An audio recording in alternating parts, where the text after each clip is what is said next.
Have you ever done something you knew was wrong but just couldn't bring yourself to say those two simple words, "I'm sorry"? Or maybe you've been on the receiving end of what I call the classic non-apology. "I'm sorry you feel that way." Or, "I regret any misunderstanding that occurred." Today we're diving deep into the psychology behind why some of us struggle to take responsibility when we've hurt someone. I'm Laurence. And I'm Andrew. Welcome to Difficult Conversations, where we explore the words that matter most when they're hardest to say. So, Andrew, I have to admit something. This topic hits really close to home for me. Last semester, I completely forgot about a group presentation we had scheduled. Everyone was texting me and I was just nowhere to be found. Oh no! What happened? When I finally showed up, instead of just saying sorry, I launched into this whole explanation about how my alarm didn't go off and how the professor should have reminded us. Looking back, I was just deflecting because I felt so ashamed. That's such a relatable moment, Laurence. I've definitely been there. Last year, I borrowed my roommate's laptop without asking because mine crashed right before a deadline. When he confronted me, instead of apologizing, I said, "Well, you always leave it out, so I figured it was fine." I basically blamed him for my boundary crossing. Wow, it's interesting how we both immediately went to justification instead of accountability. What do you think was going on there emotionally?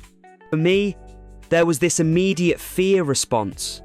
Like if I admitted I was wrong, it would somehow diminish me as a person.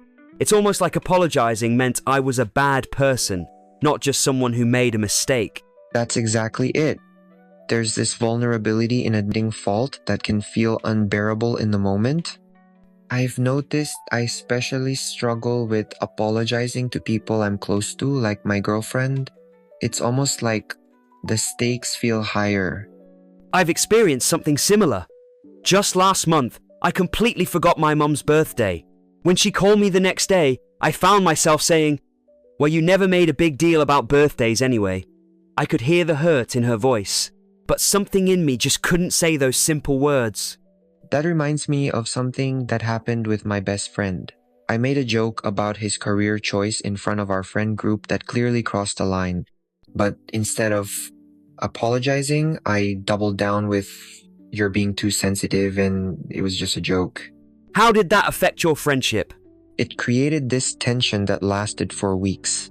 What finally changed was seeing how my inability to apologize was actually affecting someone I cared about.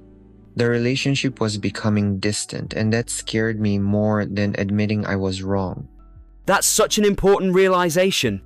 For me, I started noticing a pattern in my relationships where people seemed to stop sharing things with me. It was like they didn't trust how I would respond. And that was a wake-up call. I think there's also this misconception that apologizing means agreeing with everything the other person is saying, like it's an all or nothing thing. Absolutely. I've had to learn that I can acknowledge someone's feelings and take responsibility for my part without taking on blame for things I didn't do. Something that's helped me is actually practicing apologies ahead of time. It sounds strange, but literally saying the words "I was wrong" and "I'm sorry" out loud until they feel less threatening. That's a great approach, Laurence. I've found that writing things down helps me. When I'm feeling defensive, I write out what happened objectively, my role in it, and how the other person might be feeling. It creates some emotional distance that makes apologizing easier. It's also been helpful for me to reframe what an apology actually means. It's not a sign of weakness, but actually shows tremendous strength and self-awareness. Exactly. And something I've noticed on campus is how much respect I actually gain for people who can own their mistakes. Like my TA who admitted he graded something incorrectly. It made me trust him more, not less.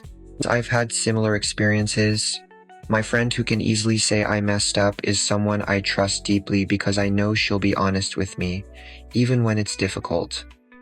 One thing I still struggle with is the physical sensation of apologizing. My heart races. I get sweaty. It feels almost like a panic response. Have you experienced that? Absolutely.